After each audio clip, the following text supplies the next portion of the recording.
नमस्कार मंडळी. तर लिंबू घरात आणले की ह्या दोघांना एकच काम असतं, लिंबू सरबत बनवायचं.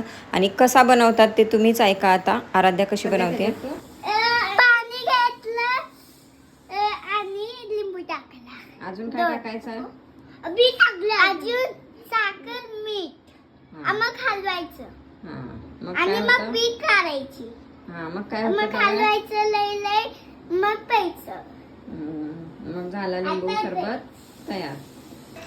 तर बघा, जसे लिंबू घरात येतील तसं यांचं एकच काम असतं, लिंबू सरबत बनवायचं. आणि डेलीचं लिंबू सरबत करून पितात तर चांगलंच आहे, त्यानिमित्तानं पाणी तर पिणं होतं आहे. तर दोघांचं वेगवेगळं असतं. आराध्या तांब्यामध्ये बनवते आमच्या दोघींसाठी अर्धा तांब्या पाणी घेऊन. आणि तिकडं आदिराज स्वतःपुरता, डेलीचं त्यांचं असंच असतं, तो स्वतःपुरता एकट्यालाच बनवतो.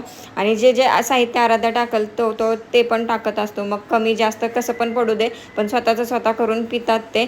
तर फटाफट व्हिडिओला लाईक आणि चॅनेलला सबस्क्राईब करा.